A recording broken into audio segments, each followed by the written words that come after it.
News out of the NFL, the Bills and Bears are working on a blockbuster trade to send DJ Moore to Buffalo. That's the latest from our Jonathan Jones. Moore spent the past 3 years in Chicago after coming over in a trade from Carolina.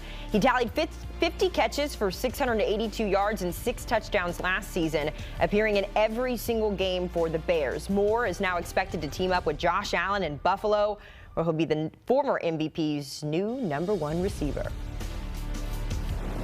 Certainly some good news for Bills fans as we welcome in our lead NFL insider, Jonathan Jones, to the program. JJ, no surprise here. You kind of let us know that a trade could be coming for DJ Moore, but now it is a semi-official. He's headed to Buffalo. Tell us how we got here.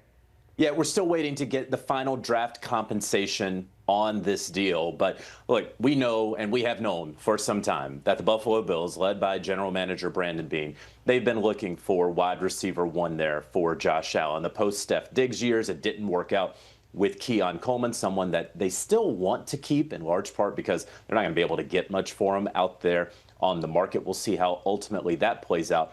But they were sniffing around Alec Pierce, the Indianapolis Colts wide receiver, and sniffing around A.J. Brown. But DJ Moore could be had, and the deal could get done. The Bears had been looking to potentially deal him somewhere, maybe New England, maybe Las Vegas, and, of course, a team that desperately needed a wide receiver in the Buffalo Bills. 29 years old, still some years left on his contract, including guaranteed money this upcoming year. So Buffalo doesn't really have to do anything with his contract right now. It's a good deal for the Bills. We'll wait again to see what the draft pick compensation is. No surprise, DJ Moore now out of Chicago as they transition away from him into a 2 tight end, 2 running back set, having drafted Rome Odunze, and they will continue to add offensively, but they get a lot of cap space here and a draft pick back in trading DJ Moore. Yeah, it's certainly, we're still waiting to see kind of the compensation and the numbers there, so we'll wait to discuss that. But I am curious, JJ, you touched on it a little bit here, how this impacts these two teams going forward.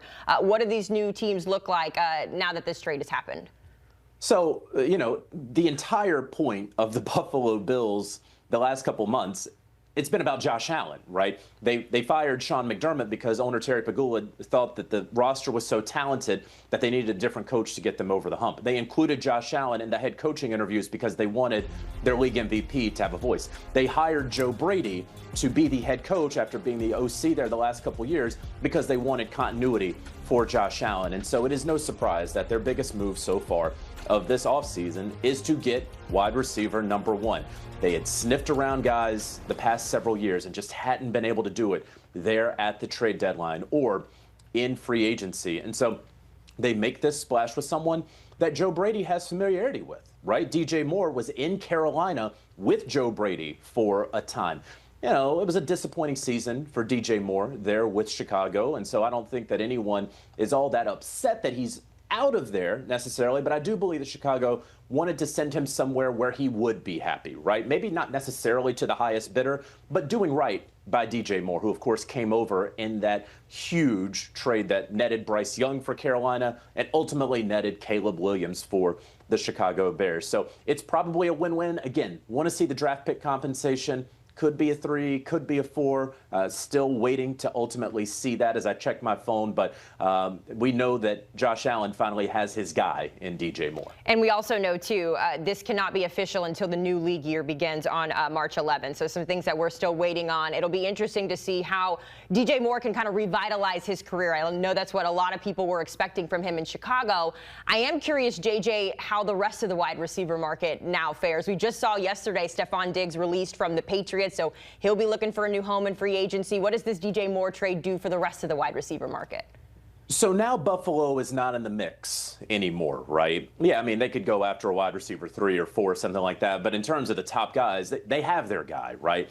And so it kind of hurt some of the free agent wide receiver market because agents would want to use Buffalo, whether the Bills were truly interested in their client or not, sort of as that boogeyman, sort of as that stalking horse. Well, the price has to go up because Buffalo needs that wide receiver. Well, now Buffalo is not in that market, and so you can remove them from the equation.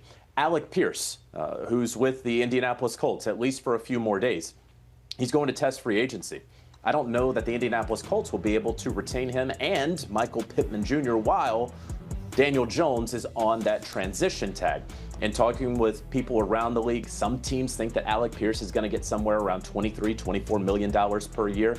Other teams I talked to think that he'll get closer to DJ Moore's number, actually, at 27.5. So let's say that it'll be north of $25 million as it stands here right now.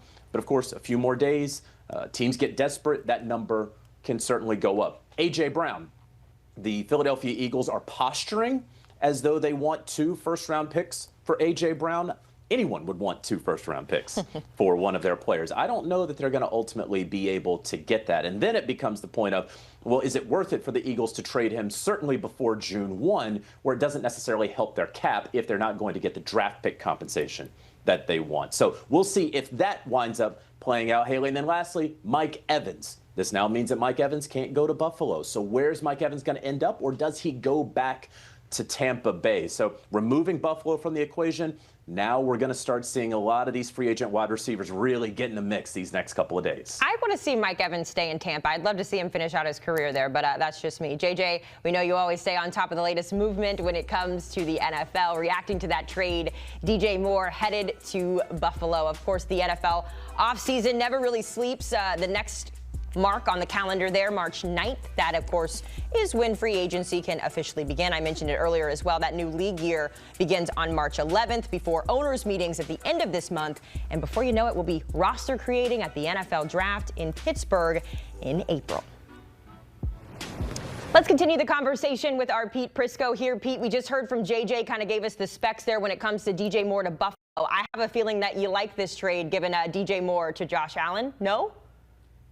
I don't love it. I'll be honest with you. Okay. Look, I get it. Desperation is in play here for the Bills. They obviously need to get a wide receiver. They need to get what they think is a #1 wide receiver. But I'm one of those guys that when I look at numbers and I look at age starting to be a factor, it's starting to creep in a little bit. I mean, his best year was 2 years ago. His yards per catch was over 14. It went down to 9 the year before, and then last year it was into 13s. He also only had 50 catches a year ago. He's going to be 29. The salary this year is $27 million guaranteed. That's a lot of money when you consider who he is. He wasn't a #1 wide receiver a year ago.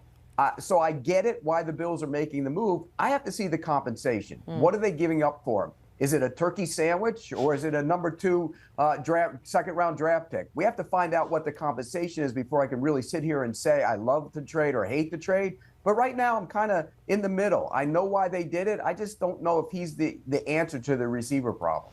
I guess when you look at it, the big picture, is it an upgrade from what they were playing with last year? The Keon Coleman's and the tight ends there just didn't get working. Do you think that at the very least it improves things for Josh Allen? It depends on what you get from Moore. I mean, there were times last year when you looked at him, you go, oh, well, I mean, is he really interested in the game? I mean, sometimes it looked like he was kind of loafing at times. And so I'm a little concerned about that. If he's focused, okay. He's not, to me, he's not a true #1 wide receiver. So they're actually doing the same thing that they did. They're playing without a true #1 wide receiver again next year. Here's the other part of it. Joe Brady coached him when he was with the Carolina Panthers. So there's familiarity there. Remember, he had some good seasons with him in 20 and 21. I think that's part of the problem. I mean, part of the reason why they went out and got him, because Joe Brady is a big part of the decision making now. And I think they made a decision to go get a guy he does like and he does know.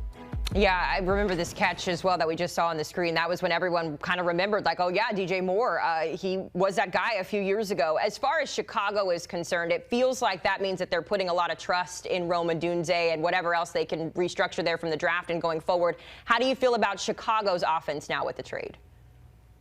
Again, there's been rumblings that Odunze could be on the market as well, and they love Luther Burden. We know that. I still think they need to get some more help there. Maybe they go into this free agency pool if they can't land a big defensive player. And I think they're kind of posturing to try and land that big defensive pass rusher. And we've heard a lot of talk about Max Crosby. If they can pry him loose, is he the guy that they can put on that defense? Remember, they were not a good defense last year. They were a really good offense. But now all of a sudden you look at that team, they have questions on both sides of the ball. Their starting center, Drew Dahlman, retiring. Their left tackles coming off a major injury, and he won't be ready probably until December. So now an offensive line that was a strength is now an issue, and you got to address that a little bit in free agency. The pass rush was not very good last year. So they need to address that in free agency. And now you're looking for another wide receiver and help at a couple other spots. So they have some issues to address.